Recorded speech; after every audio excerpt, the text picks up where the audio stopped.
Hi, everybody. Sorry this got started a little late. I seem to be having a little bit of technical difficulty trying to find the right lighting here.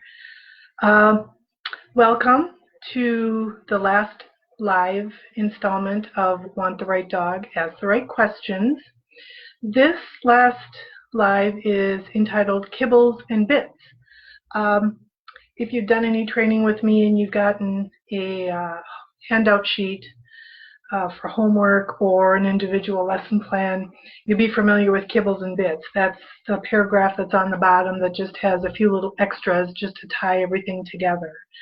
So that's what we're going to do today.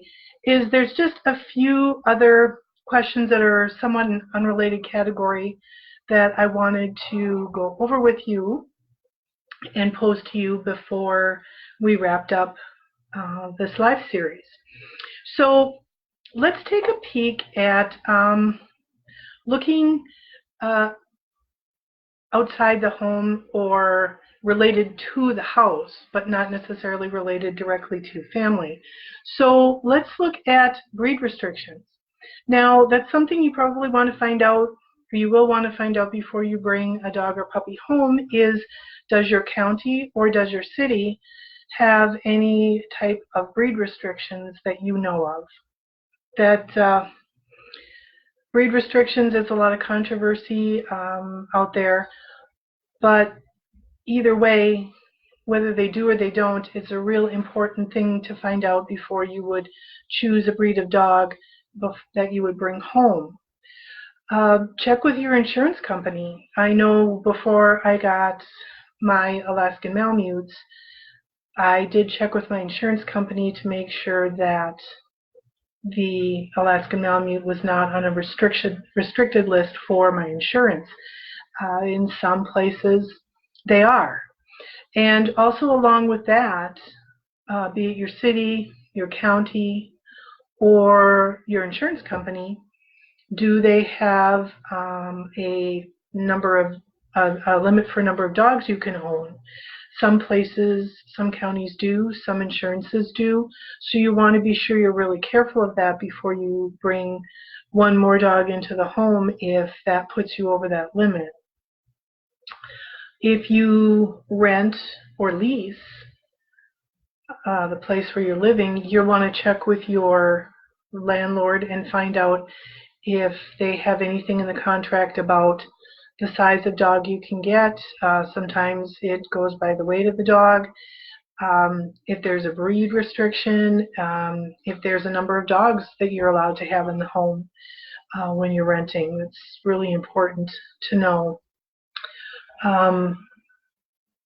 So those are just a few little odds and ends that I had left over that I wanted to post to you. It's important for you to know whether or not there are restrictions in your city, in your county, for your insurance, when you're renting, things like that. That's not something that I first thought of when I chose to get Alaskan Malamutes versus the Golden Retrievers I used to own. So it was important for me to reach out to be sure. You would hate to bring home a dog only to find out that there might have been some restriction to it, and then we have to make some other plans. So we've talked a lot about having conversations with the family, doing your research, looking at your home environment, looking at your family, looking at your lifestyle, and taking all that into consideration. Do we want a dog? Do we want a puppy? What to look for in a responsible breeder? How to find responsible shelter and rescue. So we've looked at everything we can look at. And you've sat down and had some really good conversations with your family and asked a lot of really hard questions.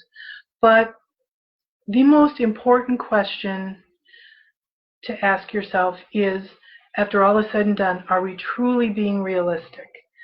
And if the answer is yes, then your puppy or your dog is going to be the luckiest puppy or dog to ever come into a home, because they're going to be well taken care of and well loved. If you're not quite sure and you say, no, this isn't the right time, then I thank you for that as well, because it is so important to know when the best time is and the best dog is for your family. And if you're not ready right now, then that is okay, and I am very proud of you for coming up with that answer.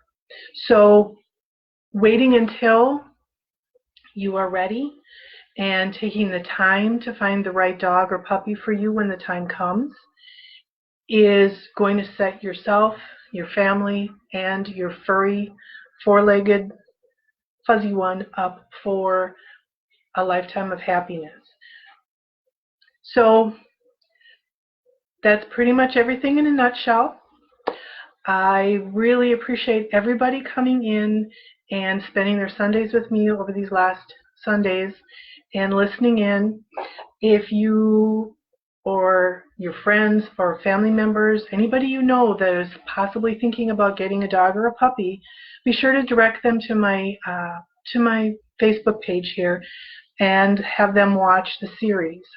I will be taking these now that they're done, and I'll be putting them together and putting them on my YouTube channel for easier access.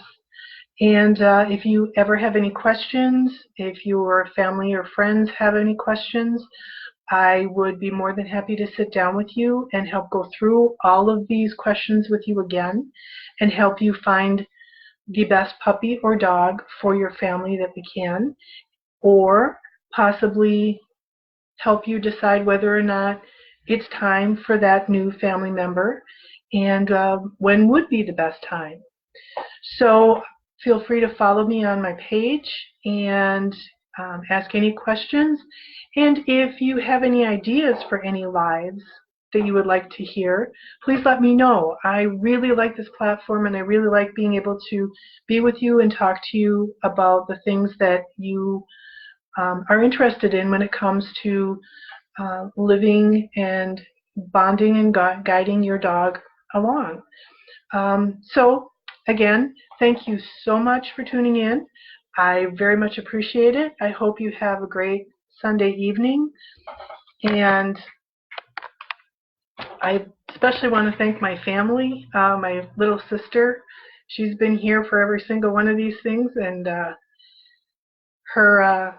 my little furry nephew Riker is coming along. And so I really appreciate everybody being here.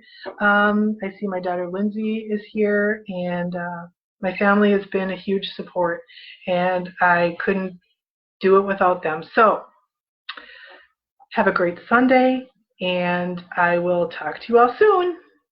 Bye.